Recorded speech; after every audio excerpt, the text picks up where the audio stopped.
So, good morning, students. So, we are discussing about the chapter 4th, part 3 of this. So, in the last few chapters, we have discussed a few part of this chapter. We have discussed about the classification, general characters of fungi. Now, we are going to discuss the outline of the classification. So, in the kingdom Mycota, it is the division is the two divisions been divided. That is a Myxomycota and a Eumycota. In the last lecture, we have discussed about the division Myxomycota. Okay, so today we'll discuss about the Eumycota. So this Eumycota, it is divided into, we can say, 5 subdivisions. So the first division is the Masticomycotina. Second is the Zygomycotina. Then third is the Ascomycotina. Then the fourth is the Basidiomycotina, and the fifth is the Deuteriomycotina. So the first subdivision of this Eumycota is the Masticomycotina. So this Masticomycotina is also called as the zoosporic fungi. It is a perfect state, is a oospore stage. So it is divided into 3 classes. That is the Chytridiomycitis, then Hypogetridomycitis, and Oomycetes.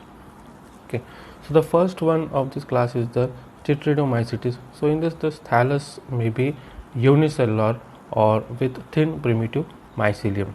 Okay, so the next is the it may be posteriorly uniflagellate zoospores with a single with flagellum. So example is the Chytridium, then Cyanchytridium, and Physoderma. Okay, then the next class it is the Hypogetridomycitis. So in this thallus may be unicellular. It is anteriorly unflagellated zoospores with single tensile flagellum. Okay. And the example is the Hypochytridium. Then the third class of this Masticomycotina is the Oomycetes. Okay, so in this thallus may be unicellular to well developed aseptate mycelium, biflagellated zoospores with flash and tensile flagellum.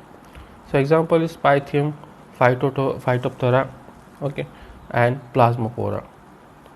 So the next subdivision is the Zygomycotina.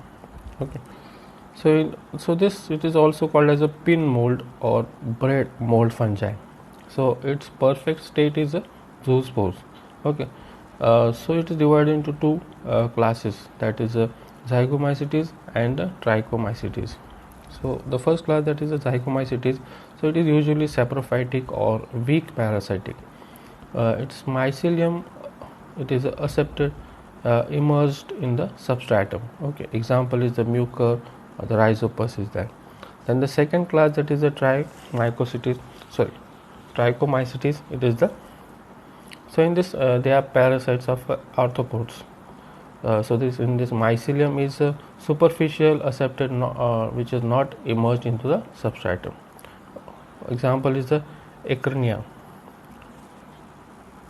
Now the third subdivision of Eumycota, it is the Ascomycotina. So they are saprophytes or parasites one. Its perfect state is ascospores.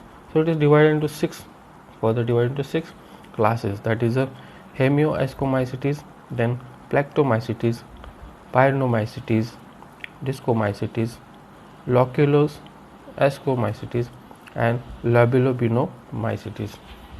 Okay, so we'll discuss one by one. That is the first we'll discuss, that is a Hemiascomycetes. So this class, that is in this thallus is a unicellular or multicellular septate mycelium is formed.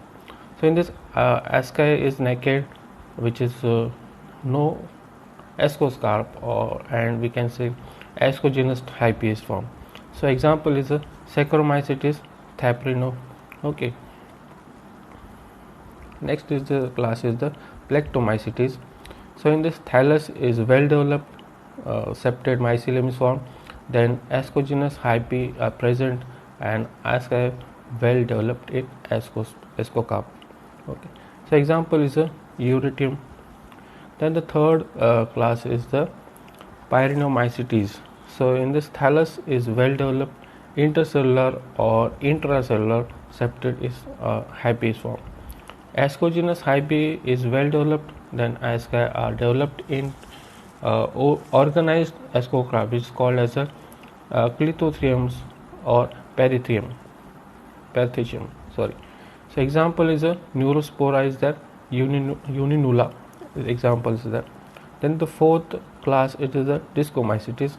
So in this thallus is well developed, which may get organized into pseudoparenchymatous thallus also. Okay. Then ascogenous hyphae form organized ascocarp, which is called as a apothecium. So example is a Pesia morcella. Okay. It is lichen fungi is also found in this. Okay, that is a Parmelia usnea also. Then the fifth class, that is a Leucoascomycetes. So in this thallus forms stromatic Plectomycitis tissues. Okay, then it is a ascostromic ascocarp with a butunicated asca is formed. Example is that Pleospora is that. Okay, then the next sixth class, that is a Labelobinomycetes is formed. So in this, the thallus with sandy hyphae on the body of insects is formed. It is a powdery perithecoid ascoscarp is formed. The example is the Labellobina paresthesia. So these are the three divisions. Thank you very much.